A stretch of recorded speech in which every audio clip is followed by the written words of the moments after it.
আমার খালা ছিলেন একজন অসাধারণ সুন্দরী নারী, বয়স ছিল তার ৩০-এর কাছাকাছি। তিনি সবসময় খুব যত্নশীল এবং দয়ালু ছিলেন। খালু প্রায়ই বিভিন্ন কাজে ব্যস্ত থাকতেন, যার ফলে খালা অনেক সময় একাই থাকতেন। সেই সময়গুলোতে খালা আমাকে প্রায়ই তার সাথে সময় কাটানোর জন্য ডাকতেন। আমি খুশি মনে তার কাছে যেতাম এবং আমরা একসাথে অনেক গল্প করে কাটাতাম। একদিন খালা আমাকে বাড়িতে আসার জন্য বললেন, আর আমি খুশি মনে তার আমন্ত্রণ গ্রহণ করে সেখানে গেলাম। আমি যখন খালার বাড়িতে পৌঁছালাম, তখন খালা বাথরুম থেকে বেরিয়ে আসছিলেন। তার গায়ে সাদা রঙের পোশাক ছিল এবং তা কিছুটা ভেজা ছিল। তাকে ওই অবস্থায় দেখে আমি একটু অবাক হয়ে গিয়েছিলাম। সত্যি বলতে খালা খুবই আকর্ষণীয় ছিলেন, তাকে দেখে মনে হতো না যে তিনি একজন বিবাহিত নারী। একদিন তিনি হেসে বললেন, চলো আজ থেকে আমরা আরও ভালো বন্ধু হই। অনেক দিন পর এমন আড্ডা দিয়ে এত মজা করলাম আর এত হাসলাম। আমি হেসে উত্তর দিলাম, তাহলে কি আগে আমি আপনার বন্ধু ছিলাম না? খালা হেসে বললেন, বন্ধু ছিলে, কিন্তু এতটা ঘনিষ্ঠভাবে না। আমি মজা করে বললাম, খালা গাল লাল করো না, আমি কিন্তু পালাচ্ছি। এ কথা বলেই আমি হাসতে হাসতে দৌড় দিলাম, আর খালাও মজা করে আমার পেছনে দৌড়ালেন। তিনি হাসতে হাসতে বললেন, একটু দাঁড়াও, দেখি ধরতে পারি কিনা। কিছুক্ষণ পর খালা হেসে থেমে গেলেন। পরে চেয়ারে বসে নিয়ে বললেন, এখন একটু বিশ্রাম নেই। খালা ক্লান্ত দেখাচ্ছিলেন। আমি তার পাশে গিয়ে মজা করে বললাম, খালা এত তাড়াতাড়ি ক্লান্ত হয়ে গেলেন নাকি? আমার কথা শুনে খালা আমাকে তার ঘরে নিয়ে গেলেন। বন্ধুরা রেডি হয়ে যাও, আজকের গল্পটি অনেক স্পেশাল। আর দয়া করে গল্পগুলো ভালো লাগলে ভিডিওটি লাইক, শেয়ার এবং চ্যানেলটি সাবস্ক্রাইবই করো প্লিজ। আমার খালা দেখতে ছিল অসাধারণ সুন্দরী।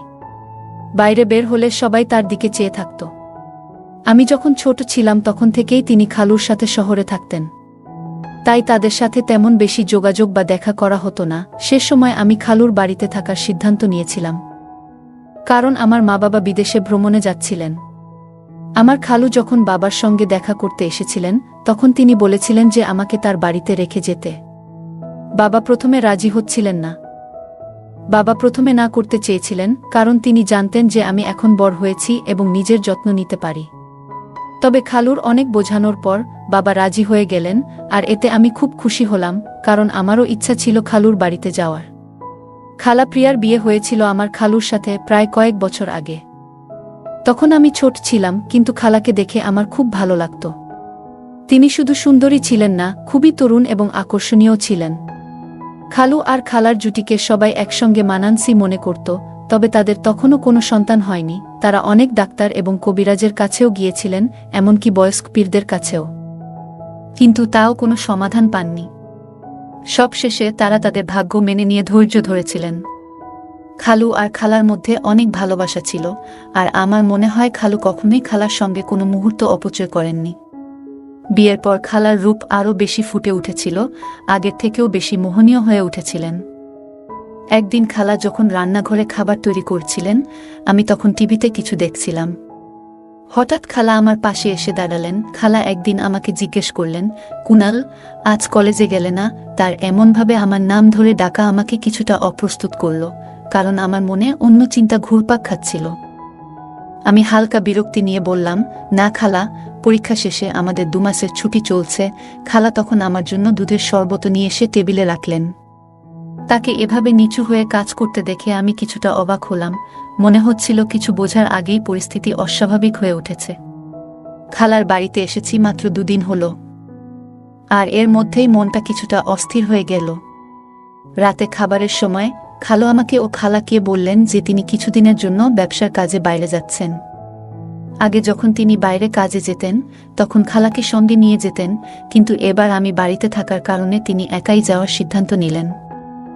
তাই তিনি আমাদের দুজনকে বাড়িতে রেখে চলে গেলেন। এরপর আমি খালার বিভিন্ন অভ্যাস লক্ষ্য করতে শুরু করলাম। আমি দেখলাম খালা বেশিরভাগ সময় কফি পছন্দ করেন।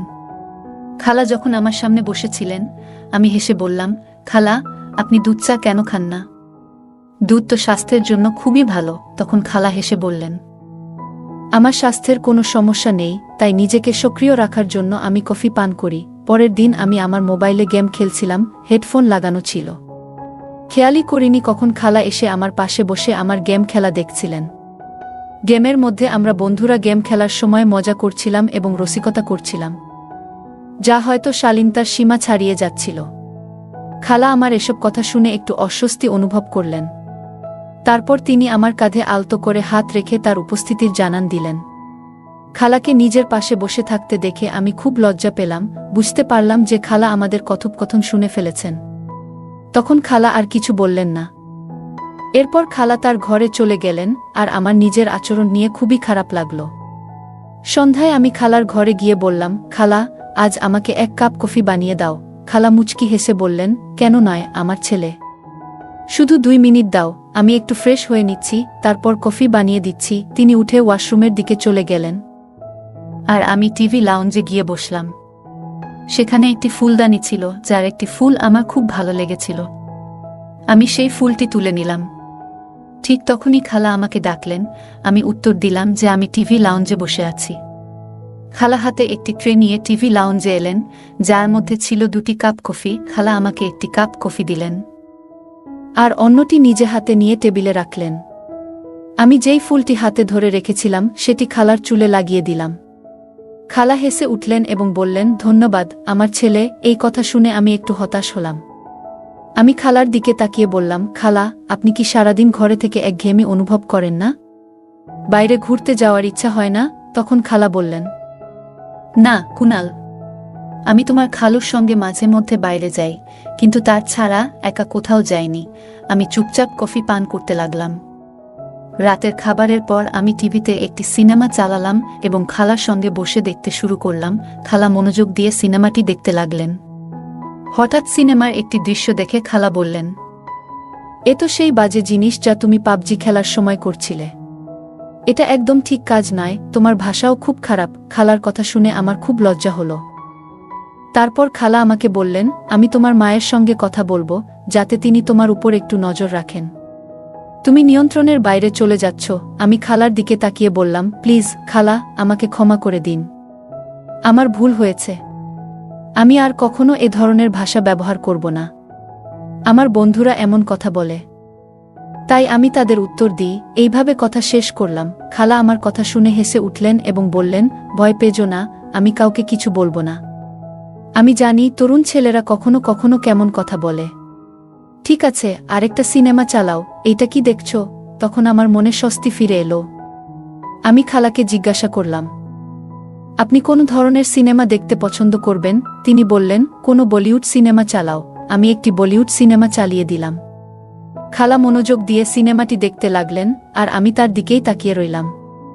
তিনি আরাম করে সোফায় বসে একটি পা অন্য পায়ের উপর তুলে রেখেছিলেন। আমিও তার মতো করে একটি পা অন্য পায়ের উপর রাখলাম। মনে হলো খালা আমার এই আচরণটি লক্ষ্য করেছেন এবং তার মুখে হালকা হাসি ফুটে উঠল। তিনি সোফার এক পাশে বসেছিলেন, আর আমি বসেছিলাম অন্য পাশে। খালা হেসে সোজা হয়ে বসে গেলেন, আর আমি আবার তার নকল করার চেষ্টা করলাম। তখন খালা জোরে জোরে হাসতে শুরু করলেন এবং বললেন, কুনাল, তুমি আমার নকল কেন করছো? আমি তার দিকে তাকিয়ে মৃদু হেসে মাথা নাড়লাম। তখন তিনি মজা করে বললেন, কেন আমাকে বিরক্ত করার চেষ্টা করছো? আমি হেসে বললাম, হ্যাঁ একটু তো। তারপর খালা আরও বেশি করে হাসতে লাগলেন। আমি মজা করে বললাম, অনেকদিন হলো কেউ আমাকে বকাঝকা করেনি বা কোনো শাসন পায়নি। আপনি এতটা একঘেয়েমি নিয়ে সারা দিন কাটিয়ে দিচ্ছেন। খালা আমার কথা শুনে কিছুটা অবাক হলেন এবং বললেন, কুনাল, আমি কি সত্যিই একঘেয়ে? আমি হেসে বললাম, জানি না, আমার কি হবে একা একা থেকে। খালা মৃদু হেসে বললেন, তোমার যদি ভালো সঙ্গী দরকার হয়, আমি ব্যবস্থা করতে পারি। তিনি আমাকে খুব সরল আর মজাদার মনে করছিলেন, যা আমার জন্য ভালোই ছিল। এই ধরনের কথাবার্তা চালাতে চালাতে খালা আমার সঙ্গে আরও বেশি স্বাভাবিক হয়ে গেলেন। রাত যখন প্রায় 12টা বাজে, তখন খালুর ফোন আসলো, আর তিনি উঠে নিজের ঘরে চলে গেলেন। আমি কিছুক্ষণ অপেক্ষা করলাম। আমি সিনেমা দেখা শেষ করে এলইডি বন্ধ করে আমার ঘরের দিকে যাচ্ছিলাম। ঠিক তখনই খালার ঘর থেকে তার মৃদু আওয়াজ শুনতে পেলাম। তিনি বলছিলেন, তোমাকে খুব মিস করছি, জানো না কিভাবে এই দিনগুলো কাটাচ্ছি।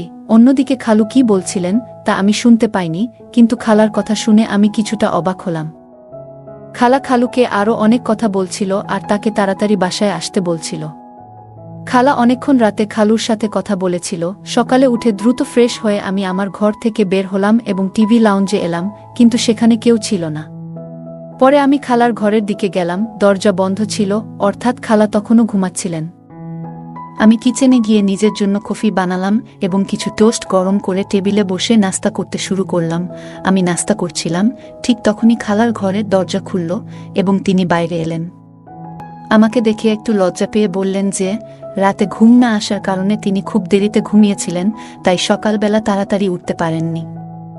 আমি মুচকি হেসে বললাম, কোনো সমস্যা নেই, আপনি যদি নাস্তা করতে চান তাহলে আমি আপনার জন্য তৈরি করে দিচ্ছি। খালা অবাক হয়ে বললেন, তুমি নাস্তা বানাতে জানো? আমি বললাম, আপনি দ্রুত ফ্রেশ হয়ে আসুন, আমি এর মধ্যেই নাস্তা প্রস্তুত করে টেবিলে রেখে দেব। খালা হাসলেন এবং পুনরায় তার ঘরে চলে গেলেন। এরপর আমি কিচেনে চলে গেলাম। খালা আমাকে দেখলেন এবং একটি চেয়ারে বসে পড়লেন। খালা ফ্রেশ হয়ে অনেক সুন্দর একটি শাড়ি পরেছিলেন, যা তাকে অনেক সুন্দর লাগছিল। আমি তার দিকে তাকিয়ে রইলাম আর আমি তার সামনে টেবিলে নাস্তা সাজিয়ে দিলাম। খালা আমার দিকে তাকিয়ে মুচকি হাসলেন, তারপর আমার মাথায় হাত বুলিয়ে আমার চুলগুলো একটু এলোমেলো করে দিলেন। তিনি হেসে বললেন, তুমি তো বেশ বুদ্ধিমান।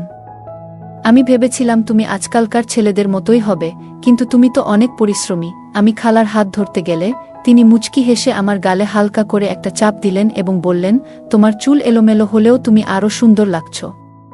এরপর খালা নাস্তা করলেন এবং বললেন, কুনাল, তোমার অনেক ধন্যবাদ, আজ তুমি আমার দিনটা আনন্দময় করেছ। তিনি মজা করে বললেন, চলো আজ থেকে আমরা আরও ভালো বন্ধু হয়ে যাই। অনেকদিন পর এত মজা করে আড্ডা দিলাম আর এত হেসেছি। আমি হেসে বললাম, তাহলে কি আগে আমি আপনার বন্ধু ছিলাম না? খালা হাসতে হাসতে বললেন, বন্ধু ছিলে ঠিকই, কিন্তু এতটা ঘনিষ্ঠ ছিলে না।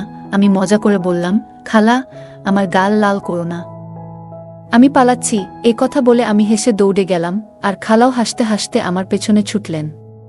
তিনি মজা করে বললেন, একটু দাঁড়াও, দেখি তো ধরতে পারি কিনা। কিছুক্ষণ পর খালা হেসে থেমে গেলেন, আরাম করে বড় চেয়ারে বসে শ্বাস নিয়ে বললেন, এখন একটু বিশ্রাম নিই। খালা বেশ ক্লান্ত লাগছিলেন। আমি তার কাছে গিয়ে মজা করে বললাম, খালা, এত তাড়াতাড়ি ক্লান্ত হয়ে গেলেন? কথাটা বলতেই তিনি মুচকি হেসে আমার গালে হালকা টিপ দিলেন। আমি একটু অভিমানী ভঙ্গিতে বললাম, আপনার কাছ থেকে আর কোনো ভালোবাসা আশা করতে পারি না, আপনি তো একদম কঠিন। খালা স্নেহভরে তাকিয়ে বললেন, এমন কথা বলো না, এবং যেখানে তিনি গালে টিপেছিলেন সেখানে আলতো করে হাত বুলালেন।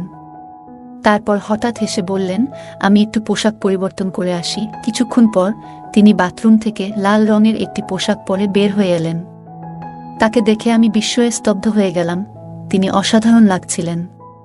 সোজা আমার দিকে এগিয়ে এসে বললেন, চলো আজ আমরা বাইরে ঘুরতে যাব। আমি চমকে গিয়ে বললাম, কি? আপনি তো বলেছিলেন যে আপনি খালুর সাথে ছাড়া বাইরে যান না, তবে আজ কিভাবে? তিনি মুচকি হেসে বললেন, আমাদের বন্ধুত্ব এখন অনেক গভীর হয়ে গেছে। আমি তোমার সাথে বাইরে যাচ্ছি কারণ আমার কিছু কেনাকাটা করতে হবে আর আমরা ঘুরেও আসতে পারি। আমি বললাম, ঠিক আছে, তবে আমিও একটু পোশাক পাল্টে নিই, নিজেরটা একটু ঠিকঠাক করে নিই, হয়তো কোনো মেয়ে আমার দিকেও তাকাবে। খালা হেসে আমার পিঠে একটা মৃদু ধাক্কা দিয়ে বললেন, তুমি সবসময় মজা করো কেন? আমি হেসে বললাম, কি নিয়ে এত রাগ করছেন? খালা মুচকি হেসে বললেন, তোমার এসব কাণ্ডকারখানা নিয়ে। আমি মজা করে বললাম, আরে জীবনে একটু মজা না থাকলে তো জীবনটাই মাটি। না হলে সারা জীবন আপনি আমাকে একঘেয়ে বানিয়ে রাখবেন। খালা প্রথমে বুঝতে পারলেন না, কিন্তু যখন বুঝলেন তখন সঙ্গে সঙ্গে তার পায়ের জুতো খুলে বললেন, লজ্জা করো, না হলে এখানেই তোমাকে পেটাবো। আমি হেসে আমার ঘরে ঢুকে গেলাম। পরে আমরা একসঙ্গে মার্কেটে গেলাম। সেখানে গিয়ে দেখলাম যে খালাকে দেখছে সবাই তাকিয়েই থাকছে। লাল রঙের পোশাকে তিনি অসাধারণ লাগছিলেন। আমি মজা করে খালাকে বললাম, ম্যাডাম, আপনি যখনই বাইরে বের হন সবাই আপনাকেই দেখছে, যেন তাদের আর কোনো কাজ নেই। খালা হেসে বললেন, কুনাল, লজ্জা করো, আমি তোমার খালা। আমি মাথা নিচু করে বললাম, ঠিক আছে খালাজান। খালা হেসে আমার পাশে বসে বললেন, তুমি কখনোই ফ্লার্ট করা থেকে বিরত হবে না, তাই না? আমি মুচকি হেসে বললাম, কোনো দুর্ভাগা আছে যে আপনাকে নিয়ে ফ্লার্ট করতে চাইবে? খালা হেসে বললেন, বাহ, তুমি তো বেশ। একটু চুপ থাকার পর তিনি আমার খুব কাছাকাছি এসে কানে কানে বললেন, সত্যি করে বলো তো, তোমার কি কোনো প্রেমিকা নেই? আমি তার দিকে তাকিয়ে মিষ্টি হেসে বললাম, না, এমন কেউ পাইনি। আপনার মতো এত সুন্দর মেয়ে কোথায় পাবো? আমি হেসে বললাম, গার্লফ্রেন্ড নয়, যদি জীবন সঙ্গী বানিয়ে নিতাম। খালা মিষ্টি হেসে বললেন, তুমি আমাকে এতটাই পছন্দ করো? আমি বিনয়ের সাথে মাথা নিচু করে বললাম, হ্যাঁ, আপনি আমার কাছে সবচেয়ে প্রিয়। খালা হেসে বললেন, তুমি কখনোই মজা করা থেকে বিরত হবে না, তাই না? আমাদের মধ্যে এমন হাসি ঠাট্টা চলতেই থাকলো। সকালে খালা বললেন, কুনাল, দুধ শেষ হয়ে গেছে, একটু নিয়ে এসো। আমি সম্মতি দিয়ে মার্কেটের দিকে রওনা হলাম। ফিরে এসে ফ্রিজে দুধ রেখে খালাকে জানাতে তার ঘরে গেলাম। কিন্তু দরজার সামনে দাঁড়িয়ে আমি কিছুটা বিস্মিত হয়ে গেলাম। খালা স্নান শেষে তাড়াহুড়ো করে তোয়ালে জড়িয়ে বেরিয়েছেন। সেই মুহূর্তে আমার মনে অস্বস্তি তৈরি হলো এবং আমি দ্রুত নিজের ঘরের দিকে ফিরে যাচ্ছিলাম। ঠিক তখনই খালা পিছন থেকে ডাক দিলেন, তুমি কি দুধ নিয়ে এসেছ? আমি ভীষণ লজ্জিত ছিলাম। কিছু বলতে পারছিলাম না, শুধু মাথা নাড়লাম। খালা আস্তে আস্তে আমার দিকে এগিয়ে এলেন। আমি মাথা নিচু করেছিলাম, আর হঠাৎ খালা স্নেহভরে আমার মুখে হাত রেখে বললেন, সব ঠিক আছে তো? তিনি জিজ্ঞেস করলেন, কি হয়েছে? কেন এভাবে চুপ করে আছো? আমি তার চোখের দিকে তাকিয়ে বললাম, কিছু না খালা। খালা আমার চোখের দিকে গভীরভাবে তাকিয়ে মুচকি হেসে বললেন, কুনাল, সত্যি বলো তো, আমাকে তোমার কেমন লাগে? আমি মাথা নাড়লাম এবং আবার মাথা নিচু করে বললাম, খালা, আপনি যদি ভাবেন যে আমি এই কারণে আপনার প্রতি আকৃষ্ট হচ্ছি, তাহলে আপনি ভুল ভাবছেন।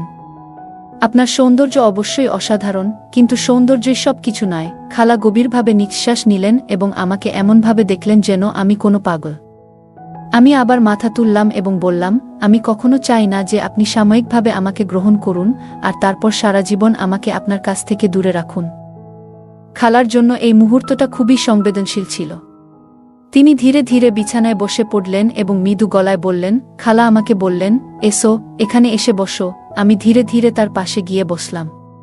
তিনি আমার হাত ধরে নিজের হাতে রেখে মৃদু গলায় বললেন, কুনাল, জীবনে যা পাও তার জন্য কৃতজ্ঞ হওয়া উচিত। খালার মনের ভেতর তখন কি চলছিল সেটা আমি বুঝতে পারছিলাম না। আমি অস্বস্তি বোধ করে হাত সরিয়ে ধীরে ধীরে নিজের ঘরে চলে এলাম। এমন পরিস্থিতি থেকে সরে আসাটাই বুদ্ধিমানের কাজ মনে হলো। কিছুক্ষণ পর বাইরে এসে আমি বুঝতে পারলাম খালার ঘর থেকে কান্নার শব্দ আসছে। আমি দরজার কাছে গিয়ে জিজ্ঞেস করলাম, খালা, আপনি কি ঠিক আছেন? কোনো উত্তর এলো না, কিন্তু কান্নার শব্দ বন্ধ হয়ে গেল। আমি আবার জিজ্ঞেস করলাম, খালা, কেন কাঁদছেন? কি হয়েছে? ভেতর থেকে খালা উত্তর দিলেন, কুনাল, আমি একটু একা থাকতে চাই। দয়া করে তুমি নিজের ঘরে চলে যাও। আমি উদ্বিগ্ন হয়ে বললাম, আপনি তো ঠিক আছেন, তাই না? তিনি বললেন, হ্যাঁ, আমি ঠিক আছি। আমি কিছু বুঝে উঠতে পারছিলাম না কি করা উচিত। অবশেষে আমি নিজের ঘরে ফিরে গেলাম। কিছুক্ষণ পর খালা নিজেকে গুছিয়ে বেরিয়ে এলেন এবং আমার কাছে এসে ক্ষমা চাইলেন। সেদিনের পর থেকে আমি খালার প্রতি বিশেষ যত্নশীল হয়ে উঠলাম, কারণ তিনি ভীষণ একাকিত্বে ভুগছিলেন। আমি খালুকে ফোন করে দ্রুত বাড়ি ফিরে আসতে বললাম, কারণ খালা ছিলেন একজন তরুণ এবং সুন্দরী নারী, যিনি তীব্র একাকিত্বের শিকার হয়েছিলেন। খালা তার একাকিত্ব কাটানোর জন্য খুবই আকুল হয়ে উঠেছিলেন, তবে সৌভাগ্যের বিষয়, আমাদের মধ্যে এমন কোনো সম্পর্ক গড়ে ওঠেনি যা ভুল পথে যেত। আরও কয়েকদিন আমি খালার বাড়িতে কাটালাম। এরপর আমার মা-বাবা বিদেশ থেকে ফিরে এলেন এবং আমি নিজ বাড়িতে ফিরে গেলাম। এই ঘটনার মাধ্যমে আমি একটি গুরুত্বপূর্ণ শিক্ষা পেলাম, কখনো কোনো নারীকে একা বাড়িতে রেখে যাওয়া উচিত নয়। কারণ মানুষ ভুল পথে সহজেই বিপদগামী হতে পারে এবং ভুল সিদ্ধান্ত নিতে পারে। এছাড়া কোনো অনাত্মীয় পুরুষের উচিত নয় কোনো অনাত্মীয় নারীর সঙ্গে একা থাকা, কারণ এতে এমন ভুল হতে পারে যা সবার জীবনে বড় বিপদ ডেকে আনতে পারে। গল্পটা কেমন লাগলো জানাতে ভুলবে না। আরও মজার মজার রোমান্টিক গল্প শুনতে চাইলে ভিডিওটি লাইক, শেয়ার এবং চ্যানেলটি সাবস্ক্রাইব করতে এবং বেল আইকনটি ক্লিক করতে ভুলবে না।